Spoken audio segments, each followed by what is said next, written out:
Hello and welcome back to the Maverick Life channel, where I chat to mavericks that have gone against the grain and decided to live life on their terms, doing what they want to do, not what the corporate world necessarily tells them they should be doing. And guys, if you've seen my exploits on Twitter, you know that I love to travel, particularly South America. I know a lot of you guys also would like to do the same thing, but you're a little worried. You're a little worried that you don't speak the language. A lot of guys come up to me and they say, I'd love to go, but I just don't speak Spanish. Well, my next guest today will get you from zero Spanish to conversational Spanish in 30 days. My next guest is a maverick, if ever I've met one. It is Gaby Vivas from Gaby's Global Spanish. How are you doing? It is a pleasure to have you on the podcast. Hi, Ben. The pleasure is mine. Thank you so much for this invitation. And thank you, everyone that is taking the time to listen Ben's podcast. It's really a pleasure to be here and an honor. Please, the first lady maverick on the podcast, which is an honor for me. Now, guys, whether you're interested in learning Spanish for travel, work, or to find that Latin princess of your dreams, ojo, ojo con eso, Gaby's got you covered. I'm going to leave a link to all of Gaby's details in the description. I would love to start, if you don't mind, with your story. You grew up in Venezuela, and obviously difficult upbringing for most there. You, however, went against the grain and became an awesome businesswoman, Bitcoin maverick. Tell me a little bit about your background growing up in Venezuela and how you got to be where you are today. Absolutely, Ben. Well, it's a long story, but I'm gonna just make it short because I know that is actually how it works. Yeah, the crisis in Venezuela, like many of us know, many Venezuelan people out of in different places in Australia, in the US, in Europe. We're now in the entire world. All of us, we moved to different countries. I was part of that diaspora in 2017. I was waiting actually to wait to be 18 years old and leave my dad's house at that moment in my life without saying bye to my mom, anyone, because I knew I was not going to see them again until I could accomplish the goal to help them financially.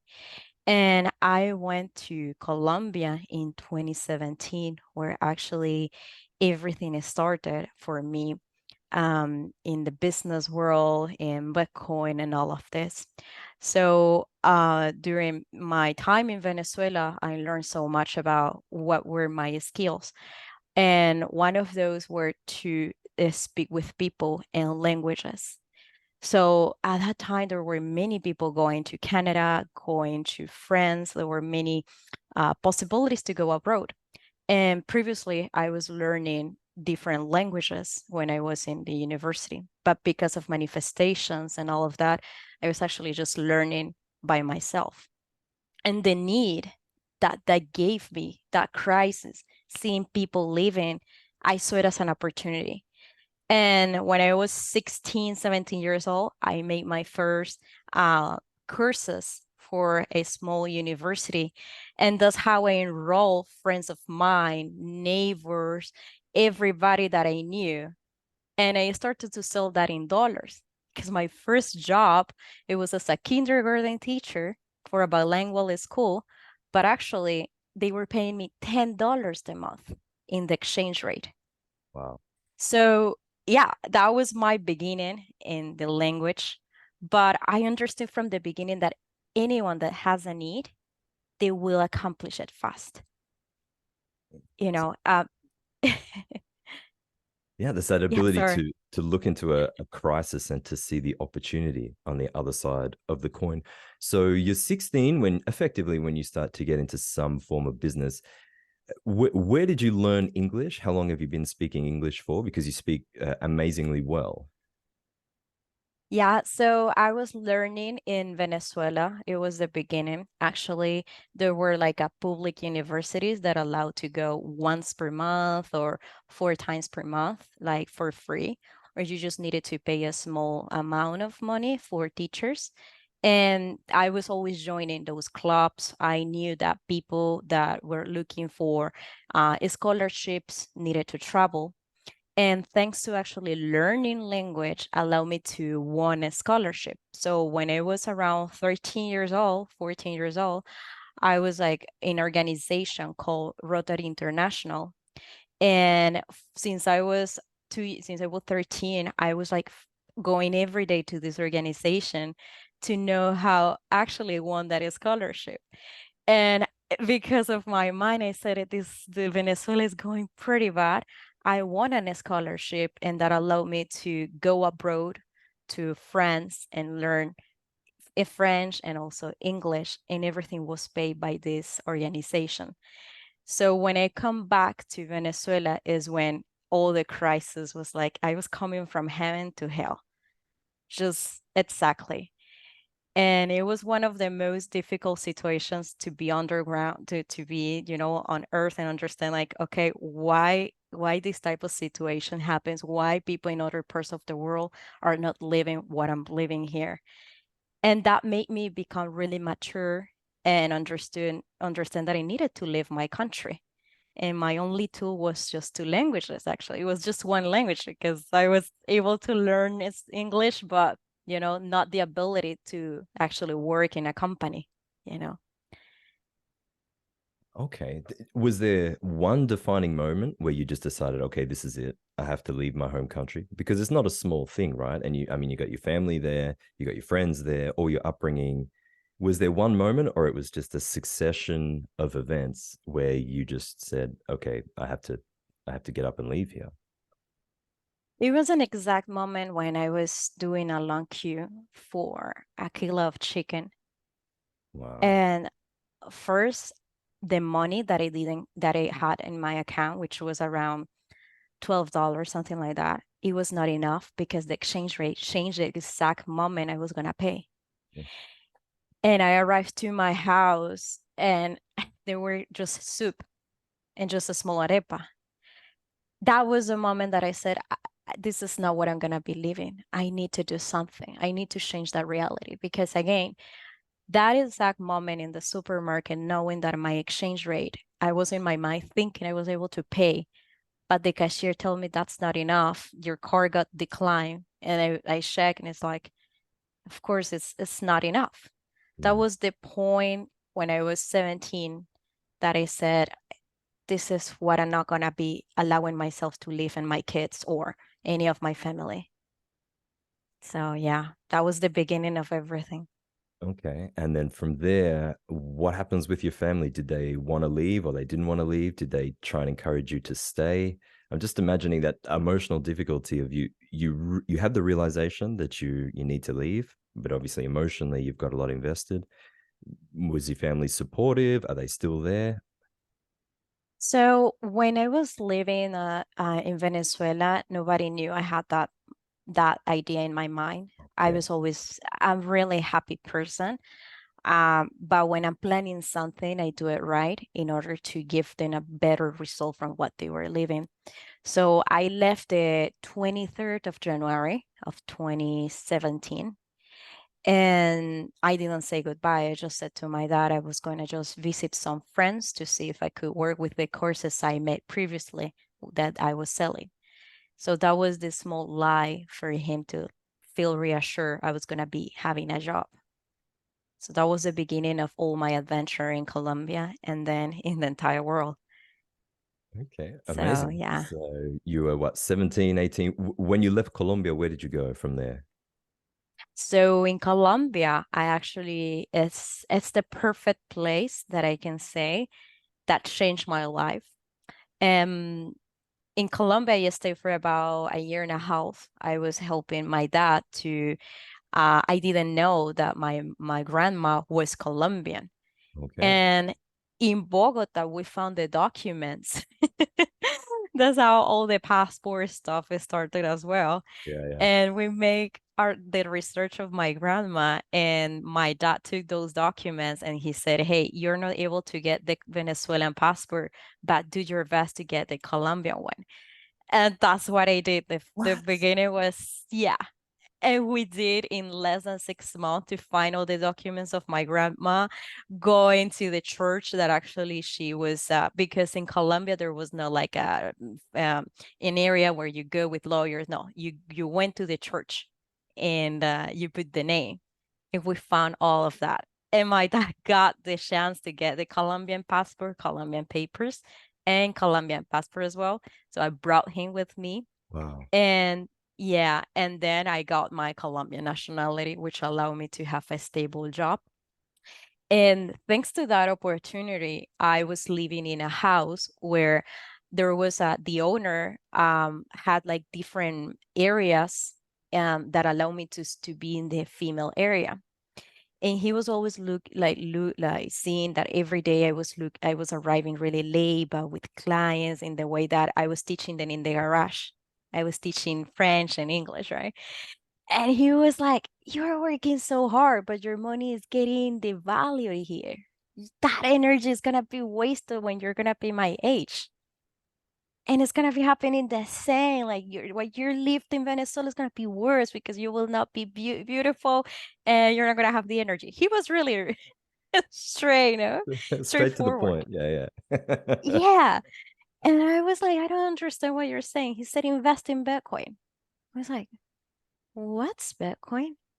He said, okay, cancel all your lessons at this hour at the you come here with your students in this garage, and I'm gonna be teaching you all what you need to know about economy and macroeconomics. So he was 83 years old, and he was the dad of the owner of the property that I was living in, that house. And for an entire week, every day, this man who was a doctor, politician, who was everything in his 40s, he actually lived in Chile. He taught me so much about the communism and stages, phases in Latin America. He allowed me to understand better about the world, that I understood that the only mechanism for me to save my energy, it was through something that protect your energy through the same energy. So I understood that everything that we do, everything that we think has energy. And if you don't protect that, eventually it's going to be destroyed or it's going to be transformed in another way. And that's what I learned in Colombia. So it's a long story, but everything it's connected as well. So who is este tío, 83 years old? Did you somehow stumble upon Satoshi Nakamoto? Like, who is this guy? As a politician, he's in his 80s talking about Bitcoin. Who is this guy? He was a really important person. I'm really blessed that I one of my friends allowed me to find that house. Mm. And in that house, it was close to the embassy. So actually, it was like kind of true. I was gonna be like selling courses, but actually, I was working in everything I could find in Bogota, like assistant, helping kids, like everything that it was manual for me in order to achieve my papers. That it was in that. But I feel like I don't know that man lived so much with his wife during the time of Pinochet. He traveled the world, and he had many contacts, many people in the economy industry that he knew what he was talking about. And he never taught me about any other crypto. He was just telling me, just buy Bitcoin, just buy that. And I did what he told me once I got my nationality, and that's how everything for me, I started different rabbit holes. And that was the beginning for me to leave Colombia and go to Europe and go to live in Russia. That was that, thanks to that part of my life that is called happiness, that opened other doors, open other endless possibilities. And that's why I'm here. Wow, that's amazing. So I'm picking up, it's really, and what I tell people that being a maverick, it's a mindset more than anything else. It's being willing to take some chances, to saying yes to opportunities, because you never know where those different doors may lead. So you go to Russia, and what happens from there? Is there anywhere you haven't been? No. No. So I was that was my first purchase when I didn't know anything about financial economics, anything. And in 2019, one of my friends said actually that was living in Russia through an organization called ISEC. She told me that I was having the right skills, the right knowledge to go abroad with one of her bosses in Russia. And I was like, what is Isaac? So she started to invite me in meetings or meetups with different foreigners that go to Colombia or go to Latin America, and they receive a small salary, but with the also with the rent and all of that included, and you can stay for 3 months, 6 months, a year, depends of the boss that actually you, if you're lucky enough and you receive a great deal. And she told me, Gabby, you should go to Russia. And at that time, I was in Barranquilla. I was actually teaching there. And I was like, okay, let's do it. I want to do. And I met Yekaterina, who was my boss, my real boss in since I was living abroad. And she told me, yeah, you should come here. I will pay you the ticket from any part of Europe to Russia, and then we're gonna be welcome you. And we made a contract through ISEC actually. But they did allow me actually to pay once I could receive my first salaries there, because you have to pay for a fee. And I went to Russia in Krasnodar in 2019. But before going and staying, I visited Europe. The Europe, that was the first time I saw that Bitcoin pumped. And that's when I actually took the rabbit hole about, wow, this is not just financial things, this is something else. And then Russia was another type of experience. I lived there since 2019 before the pandemic. So it was an entire year in Russia that it was completely different to what we know now, right? Wow. So when did you purchase your first Bitcoin? Do you remember? It was in 2017. So Okay, right on yeah. the yeah, right on the verge of that first spike in the bull market. Yeah, Interesting. it was in 11,000 at that time. And of course I was not earning that much, but I was every day that I was learning, it was the first step to doing on a website like local Bitcoins, and now they are not working anymore. But imagine how old was that type of um, transactions that you used to do in something that doesn't longer work. Fascinating insight. So then from Russia, we have the pandemic, all hell breaks loose. Bitcoin spikes again on the fear of US monetary and fiscal policies. Where are you during and after the pandemic? What happened there? Interesting. So in Russia already everything was turning so weird in that December 2019. And I have a strong intuition. I believe that that's my superpower. And that superpower told me buy a ticket and go and leave. For whatever reason, something told me. In less than 2 weeks, I knew I needed to leave. Why? Behavior of people. I was seeing news that people were starting to wear masks. So I said, this is not for me. I got the right knowledge. And I come back to Colombia, to Barranquilla, but everything was normal back in February when I arrived. And at that time, obviously, I was seeing my family from Venezuela, bringing them after a year in Russia. And when my mom actually she visited me, everything was shutting down, and I stayed in Colombia actually in Barranquilla again, but working from home. So at that time, it was the beginning for me to work with a Spanish academy that provides Spanish lessons for foreigners. That was my first experience online. That's, I see yeah. where this is going. Okay. So Hmm. then all right, that's wonderful. So you've got a very early vision of things. You get a feeling, you see what's going to happen, and then you take action before the crucial point in time, which is super interesting. You're now working in back in Colombia into the online digital revolution. how does that lead to where you are right now in terms of having your own agency for Spanish tutorials? Really interesting. Let me explain why.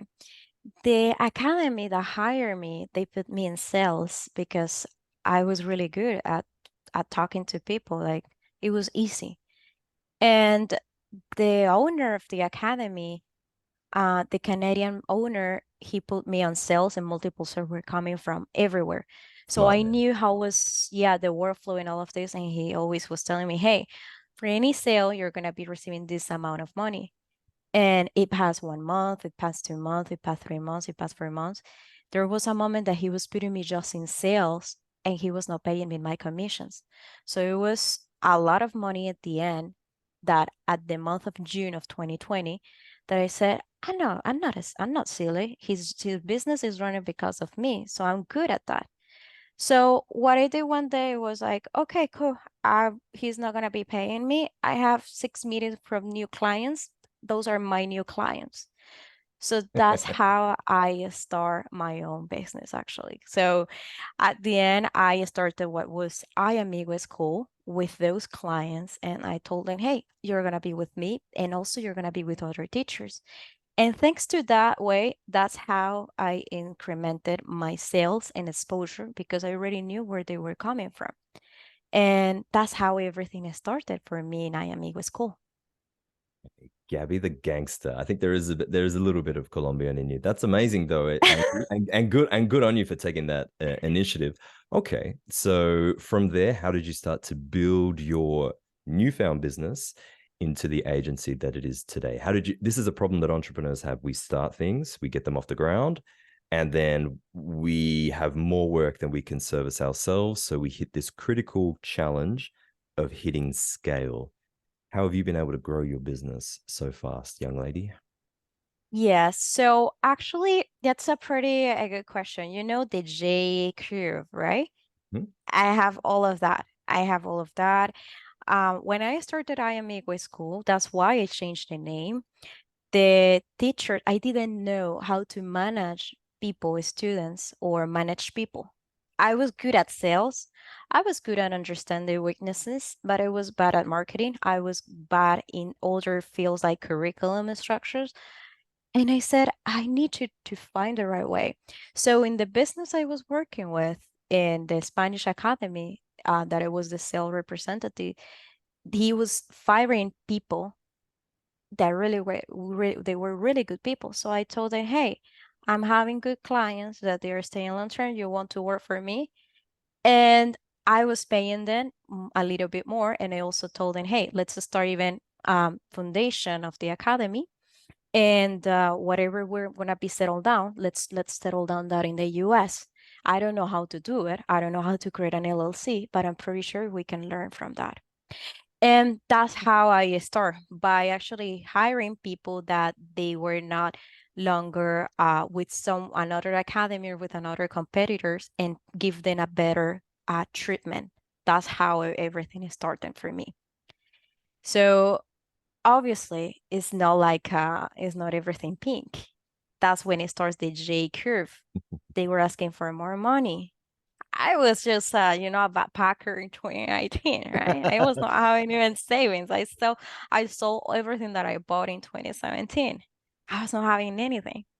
So I eventually was gonna close Global Spanish in 2021 because there were so many demand, but Mm. the price we needed to decrease because there were many people teaching online. So at that point, it was really hard, and that's when I started to work with Kraken. Okay, tell us about that. So in 2021, I see the business is still running with clients that I found in different social media. I was started to learn more. And the people I hire helped me to buy Facebook groups. That was my source of actually of people in all 2021. I received around 500 clients, Wow. right? As it means that I needed to hire a lot of teachers, but I Yeah. didn't know anything about management, anything. So I was offering the worst salaries, but also the worst Spanish packages. So I was not even having a rent, like the profit less than 12%, right? And that was when the curve is starting, and I was getting confused why them students were leaving, because I was not actually having a great management of things, and you could see that. When I started to work with Kraken, I see how everything is in a corporate world, right? And I start to seeing all my weaknesses, there actually were their strengths. And I start to see how actually you see a client, how you actually provide that secure to employees, how you treat people, how you speak people, how determinant is situations, and how to operate. Long story short, I started to invest in marketers. I started to invest more in people. And believe it or not, my business has been growing is because clients nowadays bring other people. Are the clients that bring. And nowadays we are 11 people working for Global. Okay. And all of that is design, all of that is teachers, marketing, and all of that. But the point about that experience at the beginning in 2021 was the perfect moment for me to reinvest in my business, but also to understand how an American business works and how American clients work. That was the beginning in Kraken, on Kraken. That's super interesting. So many points. First, I want to talk about your ability. Was something you said. You said, "I don't know how to do it now, but I'm sure I will learn in the future." That is the essence of a maverick. To progress, by definition, we have to do things we don't know how to do today. We have to take a leap of faith that we can learn as we go. And I think that that's a huge part of certainly of your progress and your journey, but getting through that J curve, or the valley of death, as Vern Harnish calls it, where you hit that first problem in scale. A lot of people give up, but you didn't give up. You reinvested in your business, you learned new skills, and you were able to manage that moving forwards. What at 11 people in global Spanish right now, what's your vision for the future, long term? What would you like to accomplish with this company that you've created? That's a good question. So in 2021, I saw the big impact to weaknesses of businesses in the crypto industry that allowed me so much to live like 10 years ahead, right? And working on Bitcoin or working whatever tech industry allows you to see vision really fast than anyone else.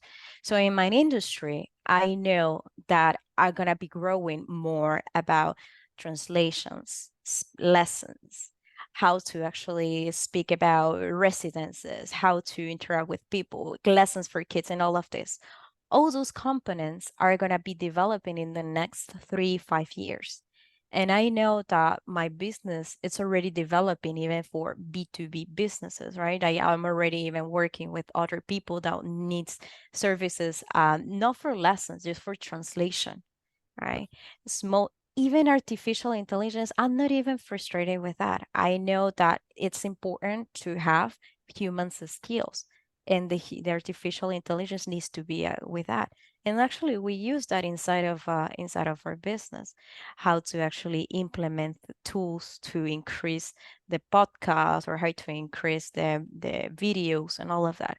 So I believe that in the long run, we're going to be hiring more people in Latin America, specifically in Argentina, which is the big impact of Venezuelan people, Argentinians, that actually can receive a wealth salary in dollars, and actually they're always receiving more every moment that they are even exchanging their own salary.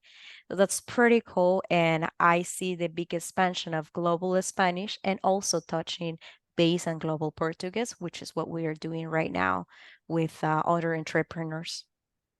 Fantastic. I love it. And let's touch on, because for people who grow up in developed countries or in the West, we have an inflation problem here in Australia, but people don't understand because it's never been a problem before. Touch on just how devastating that devaluation of your currency is, and why it's so important that people invest in their own skills to be able to see ways. that they can have the energy of their labor being stored in a safe denomination of value, let's call it? I'm going to put it in a simple way. When I was 7, 8 years old, the Venezuelan currency was stronger than the Colombian one. And we were able to go every weekend to buy everything in Colombia and come back to our home. And still, there was a lot of cash. Years later was the opposite. So people from Colombia were taking everything from our country and living the best life in Venezuela. So my point is like this.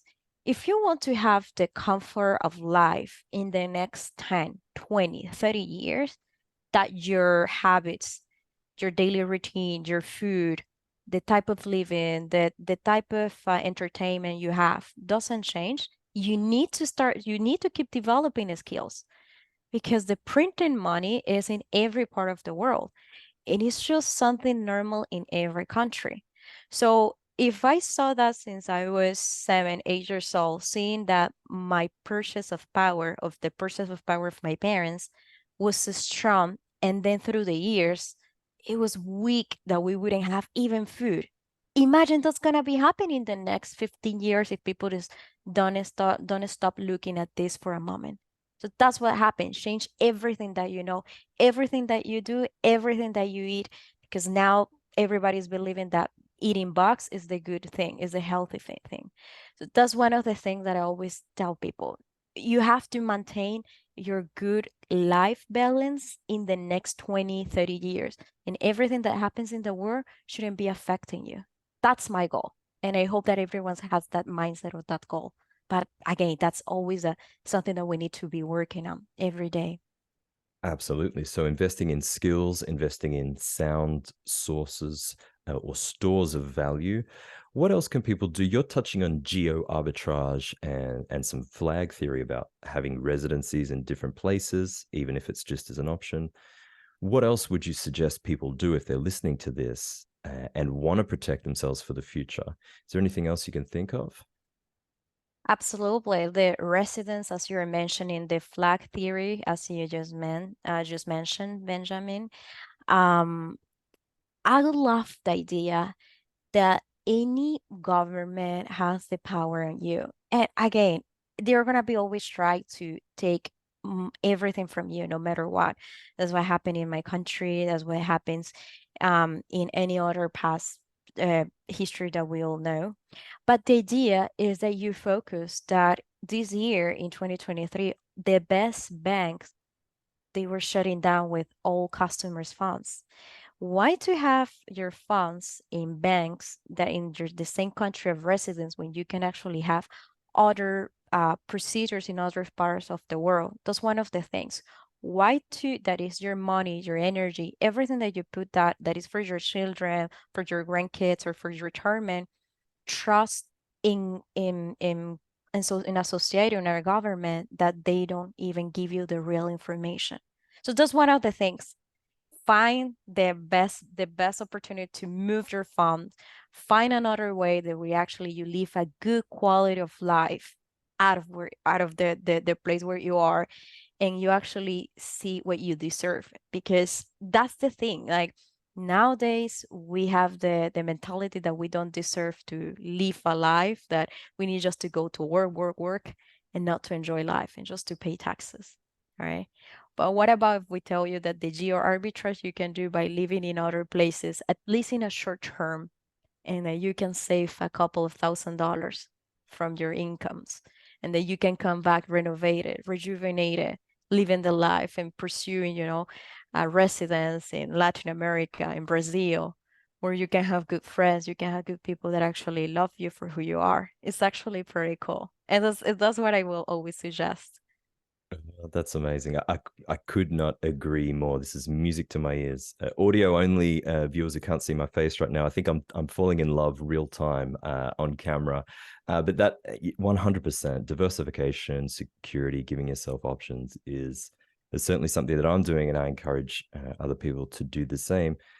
In terms of your Your typical client now, you're obviously looking for, I imagine, B2B type businesses. Who is it that comes to you for help? How do you help them? And why are they coming to you and Global Spanish specifically? This is interesting. There are coming, I can tell you different clients. Most of them are male clients. So most of them are coming to Latin America because they want to actually get married in Latin America or just to settle down with a Latina. That's the common client. Yeah, that's a common client I received Okay. the past few months. But the other And what do you client, tell them? You just say, that's a crazy idea. Don't do it. It's a bad idea. No, I'm kidding. I mean, actually, you know what is interesting? It's like what I comment like early this morning, or it was yesterday. Like if they want a fire, they're gonna get burned. You know, I guess that's true. If they want that's gonna be happening, but in a good way. You know, it's Truer worth words it. were never That's what I can. spoken. Yeah. But it's worth it, you know? That's the cool thing. But no, the other type of client right now that is coming in are families, like a member of four people. So two kids or one kid and mom and dad, or people that right now that are getting retired to El Salvador. They don't want to tell me more. They just want to get retired to go to El Salvador. So I received 9 people this weekend, and we have been like even hiring more teachers because it's a lot of people that are coming in packages, like serve like 4 people in 4 to 1. So yeah, that's the type of people right now I'm welcoming. But again, we work with kids. We give to your kids even how to make arepas, to help you just to make recipes, how to actually interact with other kids, what is normal in Christmas, is not Santa, is the Niño Jesus. All those things are important for a family that are looking to move down here. So yeah. Absolutely. There's more to a language than just the actual words, the syntax, the grammar. It's the cultural context behind it. It's very interesting. People are coming to you as groups, as families, because they're looking to potentially expatriate. Very, very interesting trend. I love it. All right, Gaby. So we've touched on some very important topics so far. We've touched on politics, currencies, finance, adventure, but there is one big question we have to settle, and that is the origins of La Arepa. What is the true origin of La Arepa? I have teased you about this for some months now. Here is your chance to present your case to me, and we shall let the people decide. Okay, Benjamin, la arepa es venezolana, Venezuelan, and I'm going to tell you why. Okay. Okay. So when Simon Bolivar, he was, making the independence and all of that, he was from Caracas, Venezuela, right? We already know that, the history. So he brought actually the Matea. Matea was actually the person who was taking care of him since he was a child, because before the Spanish family used to have people that took care of the baby Like a until nanny. someone died, the nanny. And the nanny is La Negra Matea. In the history, is her. So I know the Negra Matea, she brought the arepa to cook for all people in Colombia, and then people just duplicate it and say, that's from them. So that's the real story, you see? So I have the greatest story for telling to Colombians that it was brought by Simón Bolívar and La Negra Matea. Okay, okay. Te lo compro, te lo compro. No, but actually it's completely Venezuelan. It's in heritage. It's not Colombian. Yeah. Okay, all Have, right. have you ever tried a Venezuelan arepa? Uh, well, no, actually, I come to think of it, I don't think I have. They've all been Colombians that have cooked arepas for me. The Colombian arepa is completely different. It's not that good as the Venezuelan ones. We Oh, also have okay, you can't make it. earn. You can't say Uh, something like that without explaining. What's the difference? Go on then. well, the Colombian arepa is always like it's just dry, okay, and even the way how they are is just like this, really thin, okay, and it's just they don't let it like make the process. So it's just like here in the side, and then on the side, just have the things. So when you're gonna try something to open it, it's already too dry to even open it. While the Venezuelan arepa, we have different flavors that is inside that, and there's a special procedure that we do that is actually could be with warm water that activates the consistency of flour in the arepa, while Colombians don't do that. So there are different procedures that made it taste it, made it flavor, made it different from that. So I would say that the Colombian one is I don't even eat it because it doesn't have any flavor because they just do it in a fast way. In Venezuela, it has a process. We need to let it go. You need time for that. So it's Venezuela. Okay. You still don't buy it. No, I'm warming up to the idea, but I've had some pretty damn good arepas. Not I know what you're talking about, the little white arepa as a side dish, but then also like a full arepa de maíz rellenado with whatever you want, which is pretty good. We'll see, we'll see. Maybe one day if we ever meet, you can show me what you're talking about. So you mentioned initially clients are coming to you because they want to move to Latin America to get married. And aside from being gluttons for punishment, why are they going to Latin America particularly for this? Why aren't they going to Russia or in their home countries? Super interesting. And what are the common mistakes and misconceptions around this? Hmm, that's a good, really three questions, really good questions. Well, I don't know why most of those type of clients they like Latinas, and that's something, and they say that it's closer first to take a flight. Most of them are saying, "Hey, why it's gonna be taking me like 20 hours of flight if I go to Asia?" And I prefer the Latinas, and they are closer, they are more feminine here, and they can actually, show me more about their country, and I can be more closer to them. That's one of the first things that I've been speaking with the clients that come.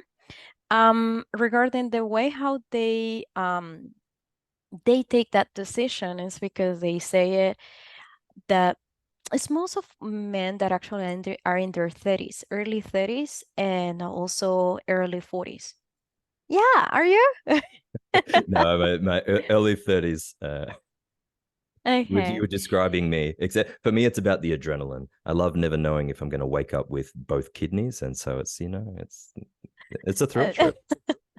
Yeah, no, actually, it's just that when they just feel appreciated and don't feel judged, is that one of the things they have dating some women in the US, but for some reason they are just focused on their work, or they are not like really focused on, and just having more relaxed time for for their relationship. So when they notice is that when they come to Latin America, they also are in the relaxed state, which is, to feel, in peace. And they're also given, part of themselves, something that they don't do in the US. So I believe it's type also in the mindset the people that Definitely. travel to Latin America are, because the relationships are easy flow. So they feel like more comfortable to, to be with more women that are interested for who they are instead of what they are doing the whole time, Mhm. because they have the time to speak about themselves. So it's something really interesting that I've been noticing. But again, it depends on every man, right? Oh, There are absolutely. others that, yeah, yeah. Yeah, but Hmm. yeah, no, I'd have to agree. At least from personal experience, I feel like for whatever reason, it's easier for men and women in this scenario to revert to their natural states, and men can be more just in their natural masculine state, which should be the giver and the male role. And I think there's been a lot of shame for some strange reason being put upon that in Western societies that seem to be intent on self-destructing. And also, I've noticed that the girls, the women, are totally happy being women. I mean, what a crazy idea! They can be in their feminine energy and can have a masculine energy, and at least from what I've observed, it seems to work. And I think we've lost a lot of that in the OECD Yeah. countries. What do you think? Yeah, yeah, and it's part of the language. If you notice, the English language doesn't have any connotation of how you perceive what is masculine and what is feminine. It's just the way how you, it's more technological, it's more you can tell that because of the culture. Like, for example, in Spanish, as you know, we see things about what is masculine and what is feminine. So, that being said, allow us even to behave or even to describe things, right? It's also part of the things that we explain at Global. Like, let me tell you an example. If I tell you, hey, please describe me a bridge, Benjamin in English will tell me, well, the bridge has this many years of construction and allows people to transport their services, whatever, whatever. But someone that is speaking Spanish actually is gonna be saying is long and is this color and is strong. So everything is indicating that it's masculine object. So if you see in that mindset, the language make people believe or see the perception in another way. So when we start seeing and that is also how people behave and how the neuroscience of the language make you see things differently. So that's one of the interesting things that actually I'm really happy to share. Absolutely. That's I love it. I love it. Trying to and growing up in an English speaking country, people just, they really don't understand. They think that, oh, it's the same thing with a different word, and it's not. You can't just pump something into Google Translate and get the same essence. So I think it's really true what they say. The more for every language which you acquire another life because you acquire a whole new attitude, way of seeing the world. It's very difficult to explain because it's something that you feel. I don't know what your thoughts are about that idea. No, I completely agree with you. In any Romance language that you know, or even the Russian language, they have even the masculine, the feminine, the languages that have that those characteristics tend to be you can you can see that difference in of perception. But again, it's something that is not like any like all languages right now. It's just that in the Spanish language you tend to see masculine men as well and masculine and feminine women, but also you can find polarities of relationships here where the woman is super masculine but the man is not providing that masculinity, but it still works. So it's also interesting those concepts, and plus when you learn a language you tend to see that those cases with those grammar exist and also people acting that way. And it's an interesting world. And when people come to Latin America, I just see that they're in their own essence, in their own energy. And the men that love to explore most of the time, they are in their masculine energy, pursuing beautiful and they're princess, they're beautiful women. So it's completely normal. They are in that nature. So that's completely normal. Completely normal, completely normal. Crazy level. What's the crazy scale like? I've created a whole new crazy scale purely for Latinas. What's a crazy scale like? Talk to me. Crazy level in what way? We have this thing in the West where it's like from in the case of women at least, it's 4 to 10 because there is no woman less than 4 out of 10 crazy. My personal perception is that in Latin America, women don't even get out of bed for 4 out of 10 crazy. Like it starts at 7 to 10. I just wondered if I could get your thoughts on that. Well, that's actually interesting. I remember once actually I saw that I watched that video. It I was love it. super funny. Yeah, yeah, yeah. It was super funny because for a man that he needs just to be interested, just to be handsome and got some money, right? But here here it tends, you have that specialty. But it depends in every man and every woman. I've been Of seeing course, yeah. yeah, I'm in Brazil right now, and wow, I see models every day here walking. They're beautiful. And I even tell them, "You look beautiful, girl." But there's other women that if you tell them like it's like, "Oh, go away, strange." But that's the point. Like it's you never know what is how it's like if you don't experience and you don't feel it. That's Absolutely. one of the things. Mm-hmm.